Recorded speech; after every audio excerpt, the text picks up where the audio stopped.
Diable Jump. Yo les bros, c'est Goji, j'espère que vous allez bien. On se retrouve aujourd'hui pour la review du chapitre 939 de One Piece. Alors avant toute chose, j'ai des trucs à vous dire, ça va être très rapide. Déjà, si vous avez dans les commentaires des questions à propos de One Piece que vous voulez me poser ou quoi que ce soit, n'hésitez pas à le faire maintenant, car j'y répondrai dans une vidéo. Je vais instaurer une sorte de nouveau concept, dans le sens où je voudrais en fait répondre directement aux questions que vous pouvez vous poser sur One Piece et que vous voulez me poser à moi par exemple.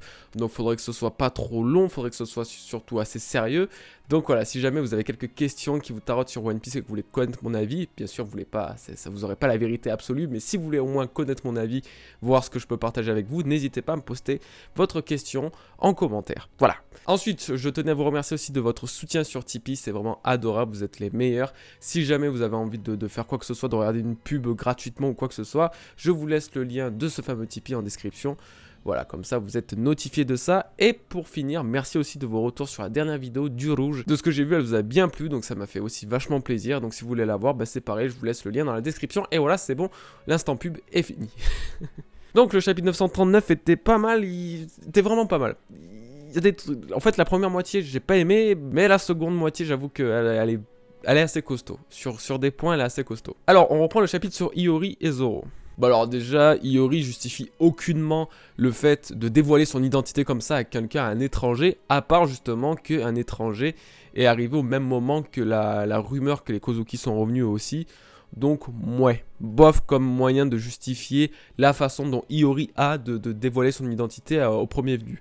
Pour moi, c'est là aussi un petit peu facile, un petit peu... peut-être un peu bâclé, j'ai pas vraiment apprécié ce moment parce que justement, bah voilà, je me suis dit que bah, ça tenait pas dans la vraie vie, t'as un problème comme ça, t'es dans le même cas qu'Iori, tu vas pas en parler au premier étranger venu justement parce que t'as appris qu'il y avait un étranger en même temps que les rumeurs que la famille Kozuki était revenue, vous voyez, genre les deux n'ont pas spécialement un lien, surtout qu'il y a plein d'étrangers en ce moment dans Wano, que ce soit les pirates, que ce soit ci ou ça, bref, alors il aurait très bien pu dire ça à Kid et Kid il s'en battait les reins, ou même dire ça à Hawkins ou à Apu Scratchman ou même à Diez Drake. Et ensuite qu'un d'eux, bah justement, aille raconter ça à Kaido ou à Orochi ou quoi. Donc voilà. Après, elle a bien précisé que c'était un samouraï, vu que Zoro est un samouraï, donc ça aide un peu les trucs. Mais même, je trouvais que c'était un peu la facilité facile.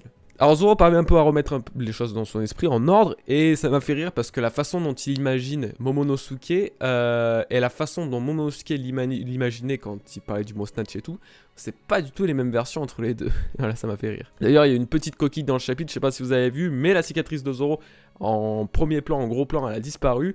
Et par contre, en arrière-plan, quand elle est un peu plus... le personnage est un peu plus éloigné, on la revoit apparaître. Donc voilà, c'était juste la petite coquille que pour une fois, j'ai réussi à capter dans le chapitre, donc j'ai voulu vous en faire profiter vous aussi, au cas où. Bon, alors il y a un truc qui semble confirmer la mort, encore une fois, de la mère d'Iori, donc Toki, même si là-dessus j'ai pas mal de doutes, c'est qu'elle disait, donc elle a vu disparaître devant ses yeux Momonosuke et tous les autres, donc c'est-à-dire Kiku, etc., Kinemon, Kanjuro et tout, donc elle les a vus disparaître devant ses yeux, donc le fameux saut temporel qu'a effectué Toki pour ses personnages, et que bah, ce jour-là, en fait, elle avait perdu donc Oden et Toki et donc sa mère, donc son père et sa mère. Donc apparemment, il y a une partie qui a disparu, donc Momonosuke et tous les autres qu'on voit apparaître maintenant, et une partie qui a vraiment qui sont morts, donc c'est le père et la mère, donc Oden et Toki. Toki, ouais, pour moi, ça me paraît vraiment bizarre si elle a disparu. Si elle est morte, ça signifie du coup que son fruit du démon est à quelque part. Et un fruit du démon pareil, c'est obligé qu'il a été mangé par quelqu'un. Alors soit c'est Iori qui l'a mangé, soit il est gardé vraiment à quelque part. Enfin bref, à moins que ce fruit du démon ait été récupéré par le gouvernement mondial, que mangé par un pouvoir un peu plus grand, hashtag Imu, ça me paraît un peu bizarre. Bref, si Toki avait vraiment le fruit du Toki, pardon, le fruit pour aller dans le futur, ça me paraît légèrement étonnant. Je regarde si tout est enregistré. Oui, ça me paraît légèrement étonnant en fait que ce fruit soit dans la nature ou quoi. Donc si Toki est morte, je pense que un des personnages de Wano l'a mangé. Et je pense notamment peut-être à Iori finalement. Donc voilà, je sais pas. Elle dit aussi que son frère, donc durant la scène où Toki les a envoyés dans le futur, elle dit que son frère lui a promis de revenir. Ah bon, on n'a pas eu la même version des scènes. En fait, c'est ça qui est frustrant, c'est que parmi tous les personnages, tout ce qu'ils racontent, ils ont pas du tout la même version des faits et des scènes. Momonosuke a jamais dit à Iori qu'il allait revenir. Enfin, de ce qu'on a vu, non en tout cas. Donc voilà, pourquoi Oda cachait des trucs pareils pour après les révéler alors que ça crée une incohérence? Aucune idée, mais pour le coup, ça me paraît encore assez flou. Cette partie m'a paru d'ailleurs très très floue. Hein. Toute la partie avec Iori me paraît vraiment floue. Et bah, vous allez voir. De toute façon, je vais vous expliquer des trucs, mais vous allez voir par la suite. Donc d'ailleurs, elle, si Toki n'a pas envoyé Iori dans le futur, c'est justement un plan de secours. Si jamais le plan, donc Momonosuke, etc., dans le futur, venait à échouer, comme ça, la lignée des Kozuki n'allait pas s'éteindre totalement. Donc, Iori a subi pour rien, X temps, 20 ans de solitude, considéré comme en fait une roue de secours. Comme un, voilà. En termes de respect, en termes de victime, on doit avouer que la pauvre Iori est pas mal là. Parce que Cher, en plus, elle était toute mignonne quand elle était gamine, elle était toute fifi, toute otama en fait. Et donc ça faisait la peine de voir cette petite gamine toute, en fait, qui a été servie comme plan en fait, voilà, de secours. Voilà. D'ailleurs, c'est que la lignée des Kozuki est très importante pour pouvoir la préserver à ce point-là, c'est qu'elle est vraiment importante. Mais genre vraiment, vraiment importante les gars, vraiment. Pensez-y. Parce que des trucs comme ça, c'est que les Kozuki, ils ont vraiment un truc spécial. Bon, et d'ailleurs, on a la confirmation. Kawamatsu est bien un kappa. Donc c'est pas un minx, loutre, c'est pas un machin ou quoi, c'est bien un kappa. Donc j'en avais parlé dans ma dernière review, j'avais théorisé à ce sujet, je me suis dit bon, s'il a un rire de kappa, c'est que forcément ça doit être un kappa. Ça a été le cas. Par contre, bah du coup, c'était... je peux être content d'avoir eu raison sur cette théorie, mais l'indice était tellement gros à travers son rire que je n'ai même pas envie de m'en vanter en fait, parce que c'était assez cramé au final et beaucoup l'avaient remarqué. Mais en tout cas, voilà, c'est confirmé, Kawamatsu est un kappa. Et il était vraiment bon et faisait vraiment penser à Kiros, le père de Rebecca, qui l'a protégé coûte que coûte et se privait pour elle, etc. Donc c'était vraiment la même symbolique derrière eux. Donc ouais, Kawamatsu, c'est un personnage que j'attends beaucoup et que déjà que j'apprécie beaucoup. Kawamatsu, je l'aime déjà plus que quasiment tous les samouraïs de Kinemon. C'est assez incroyable au final. Alors par contre, j'ai dû peut-être rater une chose ou mal lu un chapitre ou je ne sais quoi, mais Iori dit que Kawamatsu est sans doute quelque part en train d'attendre ou de se préparer pour la bataille finale. Là, je me suis dit, wait, what? Comment Iori peut savoir à propos de la bataille finale? Du coup, je me suis dit, c'est peut-être Zoro qui lui a dit. Mais non. Bah non, parce qu'au final, Zoro, ça a direct enchaîné entre le chapitre 938 et 939, ça a directement enchaîné sur la révélation qu'Iori était la sœur de Momonosuke, donc il n'y a pas eu le temps de rajouter le truc de la bataille finale, etc. Donc la bataille finale, à moins que Toki en ait parlé et que ce soit vraiment ça le coup de la prophétie des 20 ans, je vois pas comment Iori en fait a pu savoir le truc de la bataille finale en fait. Voilà, le jour, etc. Ça me paraît, ouais, incompréhensible.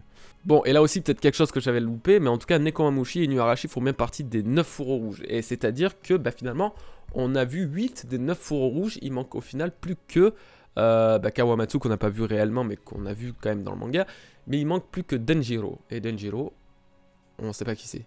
Peut-être Ushimitsu, on ne sait pas, mais en tout cas, on l'a pas encore vu apparaître. Et ouais, je savais pas que les Minks c'était des fourreaux rouges. Là, pour le coup, je savais pas qu'Inuarashi et Nekomamushi en étaient. Là, ça m'a paru, voilà, je suis tombé dénu. Mais il y a quand même plusieurs choses qui sont étranges avec Iori. J'ai vu que vous avez été extrêmement nombreux à pas comprendre non plus ce personnage à qui ça paraissait bizarre. Donc ça me rassure parce que je pensais être vraiment dingue et être barré psychologiquement. Mais apparemment vous êtes... Mais en fait la plupart des commentaires que j'ai eu dans ma dernière review, j'ai eu énormément de gens qui me disaient ouais c'est vrai qu'Iori c'est bizarre machin et tout, la façon dont c'est fait machin. Bref, vous avez été énormément nombreux à ne pas comprendre aussi.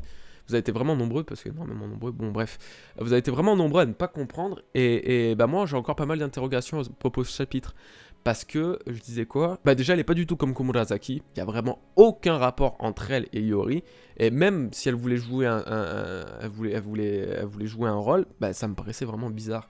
C'était vraiment il y a aucun lien entre Komurasaki et Iori, à part une ressemblance physique. Les deux personnages sont vraiment absolument pas ressemblant quoi, dans la mentalité, il y a rien qui correspond. Même dans la façon de faire, il y a rien. Puis la scène où elle dit que retrouver, ou la scène où elle parlait seule et qu'elle disait que retrouver son frère avant la bataille finale risquerait de faire foirer les plans, entre guillemets, c'est exactement ce qu'avait dit Momonosuke à ce moment-là, et ça me paraît toujours autant bizarre comme truc. Pourquoi ça pourrait foirer les plans spécialement? Bref, je sais pas, c'est un pressentiment que j'ai à propos d'Iori, à propos de toute cette histoire qui me paraît étrange. Je ne saurais pas expliquer pourquoi, je doute pas sur le fait que ce soit Iori, c'est sans doute elle, de toute façon c'est sûr, mais il y a des trucs bizarres. Il y a des trucs, je pense, qui méritent encore d'être éclaircis. On revient rapidement à la capitale et c'est le véritable foutoir. Les alliés d'Oden et des Faux Rouges sont capturés, l'équipage de l'eau sont capturés et aussi maltraités. Au final, ils sont en mauvais état. Bref, pour les libérer, ça va être un véritable foutoir et... Voilà, ça s'arrête là, il n'y a eu qu'une petite page et on passe de suite après à la prison. Donc là, on arrive à la prison et on retrouve donc Luffy et Yogoro. Et là, ça fait très peur. Ah ouais, là, il y a une scène qui m'a fait énormément peur. Bon, déjà, il arrive à prévoir le futur de quelqu'un en guidant Yogoro dans son propre combat, pendant que lui-même esquivait les choses. Donc, Luffy a désormais, c'est officiel, un acquis de l'observation autant élevé finalement que Katakuri. Donc, ouais, admettons... Et à côté, il entraîne toujours son acquis de l'armement de façon à pouvoir projeter son espèce d'armure invisible, pardon, comme Rayleigh ou comme Sentomaru le faisait. Voilà.